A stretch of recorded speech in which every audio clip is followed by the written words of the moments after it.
ছাব্বিশে বিধানসভা ভোটের আগে বাংলায় দুই দলের ধুন্ধুমার লড়াই দেখেছে পশ্চিমবঙ্গ। বিজেপি বনাম তৃণমূল। ভোটে তৃণমূল হেরেছে, ভোটের পরে হাওয়া হয়ে গিয়েছে। বদলের বাংলায় এখন মুখোমুখি দুই শিবির।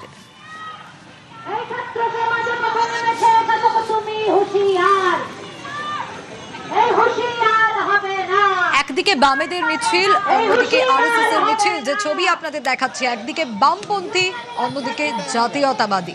এই দুই শিবিরকে শুধুমাত্র রাজনৈতিক রং দিয়ে আঁকলে ভুল হবে। এটা আসলে দুই নীতি, দুই আদর্শের লড়াই। সম্প্রতি যে ঘটনা এই লড়াইয়ে ময়দানে এনে গিয়েছে তার নাম যাদবপুর। যাদবপুরের লড়াইয়ে আগামীর ইঙ্গিত দেখছে বঙ্গবাসী। ন্যারেটিভ ভার্সেস ন্যারেটিভ, বাম তত্ত্ব ভার্সেস জাতীয়তাবাদী তত্ত্ব। যাদবপুরে মুখোমুখি লাল গেরুয়া। যাদবপুর থেকেই সারা রাজ্যের লড়াই শুরু। যাদবপুরে আন্দোলন মানেই লালের দাপট। বারবার আন্দোলনের ফসল তুলেছে বামেরা। এবার বাম দুর্গ যাদবপুরেই গেরুয়া চ্যালেঞ্জ।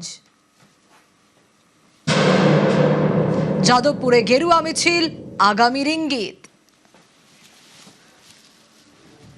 মধ্যরাতে যাদবপুর বিশ্ববিদ্যালয়ের ক্যাম্পাসে ধুন্ধুমার কাণ্ড বেঁধেছিল।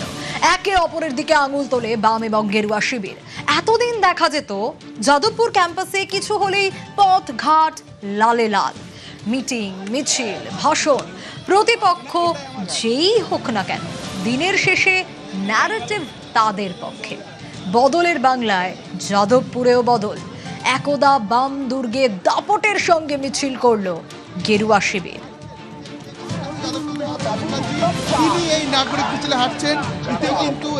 যাদবপুর থেকেই কি তাহলে সারা রাজ্যের লড়াই শুরু? তার কারণ ন্যারেটিভ তো তাদের পক্ষেই থাকতো, বামেদের পক্ষে যাই হয়ে যাক। কিন্তু বদলের বাংলায় যাদবপুরেও বদল এলো।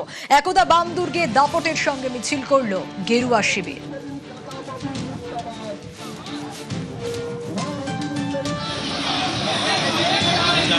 সেই ছবি আপনাদের দেখাচ্ছি। বাম তত্ত্ব ভার্সেস জাতীয়তাবাদী তত্ত্বের কথা বলছিলাম। যাদবপুরে মুখোমুখি লাল গেরুয়া, কিন্তু বারবার কি ছবি দেখা গেছে? যাই হয়েছে যাদবপুরে, ঘুরে ফিরে এসে ন্যারেটিভ সেই বামেদের পক্ষেই গেছে।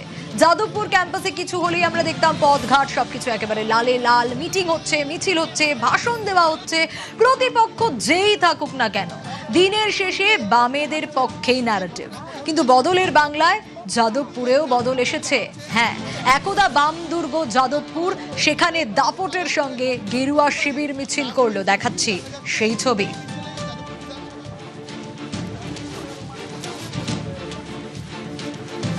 যাদবপুর হচ্ছে এক কথায় বলতে গেলে সব রকম বামেদের মিলিতভাবে বাম শক্তির পশ্চিমবঙ্গে একটা গড়।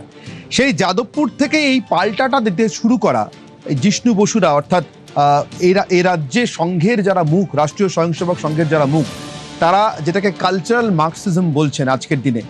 আগের মার্কসিজমের সঙ্গে তফাৎ, আগের মার্কসিজম অনেকটাই ছিল শ্রেণীভিত্তিক, অর্থনৈতিক দাবি দেওয়া ভিত্তিক। এটা জাতপাত ভিত্তিক এবং অনেক বেশি করে অত্যন্ত ক্ষুদ্র স্বার্থে প্রয়োজনে দেশকে টুকরো করতে হলেও, দেশের টুকরো করার জন্য তার সমর্থন যোগাতে হলেও নিজেকে এগিয়ে নিয়ে, অর্থাৎ নিজেদের দলকে, নিজেদের রাজনীতিকে এগিয়ে নিয়ে যাওয়ার জন্য যে কোনো রকম বিদেশি শক্তির সঙ্গে আপোষ অথবা সমঝোতা করার মধ্যে দিয়ে এগিয়ে চলে। এটাকে তারা কালচারাল মার্কসিজম বলে অভিহিত করেন।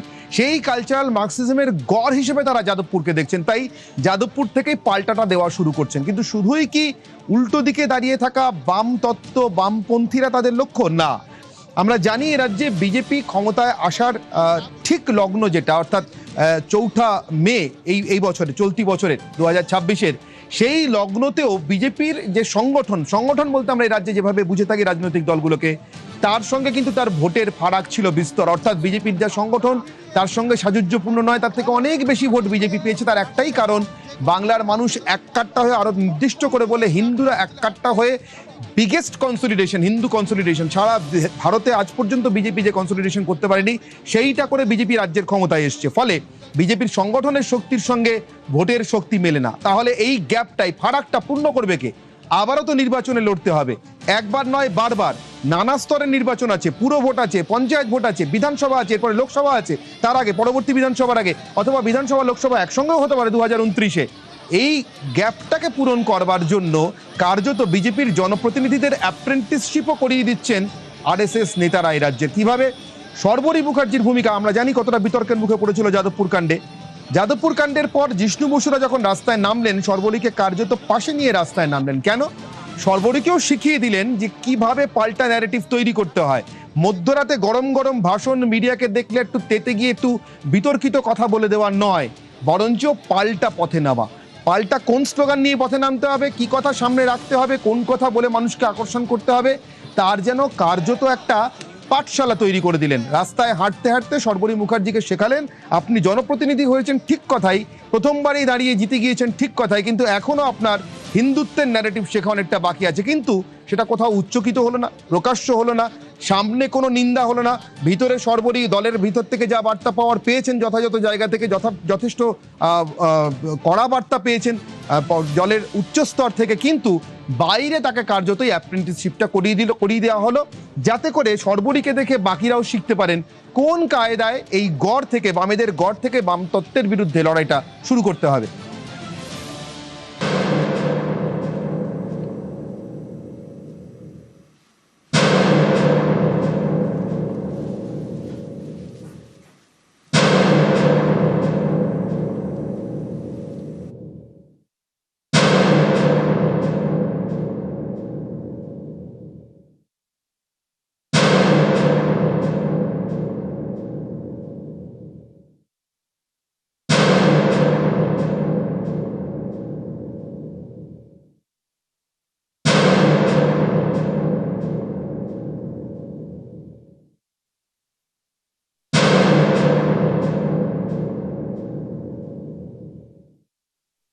কালচারাল মার্কসিজম শক্তিশালী শক্তি, এবং সবচেয়ে বড় বিষয় হচ্ছে তারা নিজেদেরকে লুকিয়ে রাখতে পারে।